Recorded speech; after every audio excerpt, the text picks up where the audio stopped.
আমার বাসায় কাজ করে গেছে পিয়ন, সে এখন 400 কোটি টাকার মালিক। অবৈধ সম্পদ অর্জনের অভিযোগে ক্ষমতাচ্যুত প্রধানমন্ত্রী শেখ হাসিনার আলোচিত 400 কোটি টাকার মালিক পিয়ন মোহাম্মদ জাহাঙ্গীর আলম ও তার স্ত্রী কামরুন নাহারের বিরুদ্ধে মামলা করেছে দুর্নীতি দমন কমিশন দুদক। এদিকে পিয়ন জাহাঙ্গীর 400 কোটি টাকার মালিক হিসেবে পরিচিতি পেলেও তার ব্যাংক হিসাবে 626 কোটি 65 লাখ টাকা লেনদেনের তথ্য পেয়েছে দুদক। যদিও আলোচিত জাহাঙ্গীর ও তার স্ত্রী কামরুন নাহারের বিরুদ্ধে 24 কোটি টাকার অবৈধ সম্পদ অর্জনের অভিযোগে দুটি মামলা করেছে দুদক।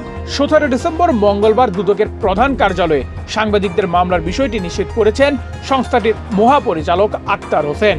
দুর্নীতি দমন কমিশন আইন 2004-এর 27(1) ধারা এবং মানি লন্ডারিং প্রতিরোধ আইন 2012-এর 4(2) এবং 4(3) ধারায় একটি মামলা রুজুর সিদ্ধান্ত গৃহীত হয়েছে এবং ইতিমধ্যে মামলা রুজু হয়েছে। ইডেন বে কক্সবাজার সমুদ্র সৈকতের উপর নিজেদের একটি ঠিকানা। মাত্র 5 লাখ টাকায় আপনিও হয়ে যেতে পারেন এই হোটেলের মালিক। ইডেন বে, আ কনসার্ন অফ ভাইয়া হোটেলস। দুদক বলছে আসামি পিয়ন জাহাঙ্গীরের স্থাবর ও অস্থাবর মিলিয়ে 18 কোটি 29 লাখ 10,882 টাকার জ্ঞাত আয় বহির্ভূত সম্পদ অর্জন করেন।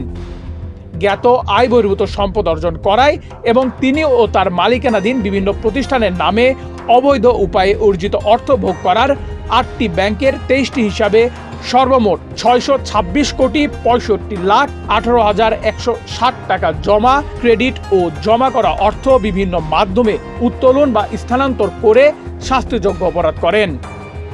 দুদক অনুসন্ধানে পেয়েছে পিয়ন জাহাঙ্গীর এসব অবৈধ সম্পদ অর্জনের মাধ্যমে তার নিজ নামে ও তার বিভিন্ন ব্যবসায়িক প্রতিষ্ঠানের নামে বিভিন্ন ব্যাংকে হিসাব খুলেছেন। তার 8টি ব্যাংকের 23টি হিসাবে সর্বমোট 626 কোটি 65 লাখ 18,160 টাকা জমা এবং 624 কোটি 60 লাখ 15,671 টাকা উত্তোলিত হয়েছে, যা দুদকের অনুসন্ধানে সম্পূর্ণ অস্বাভাবিক ও সন্দেহজনক বলে প্রতীয়মান হয়েছে। এদিকে 6 কোটি 80 লাখ 48,642 টাকার জ্ঞাত আয় বহির্ভূত সম্পদ অর্জন ও সম্পদ ভোগ দখল রাখার অভিযোগে জাহাঙ্গীরের স্ত্রী কামরুন নাহারের নামে আরেকটি মামলা করেছে দুদক। গত 14 জুলাই সাবেক প্রধানমন্ত্রী শেখ হাসিনা চীন সফর নিয়ে গণভবনের সংবাদ সম্মেলন করেন। সেখানে সাংবাদিকদের এক প্রশ্নের জবাবে তিনি বলেছিলেন, আমার বাসার পিয়ন ছিল, সেও নাকি 400 কোটি টাকার মালিক, হেলিকপ্টার ছাড়া চলেই না।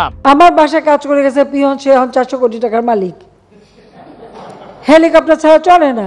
এ ঘটনায় আলোচনায় আসেন সাবেক প্রধানমন্ত্রী শেখ হাসিনার সেই পিয়ন জাহাঙ্গীর আলম। অভিযোগ রয়েছে রাজধানীর মিরপুরে বাড়ি সহ বেশ কয়েকটি ফ্ল্যাট রয়েছে তার নামে। নেহাল আহমেদ প্রান্ত, বাংলাদেশ প্রতিদিন।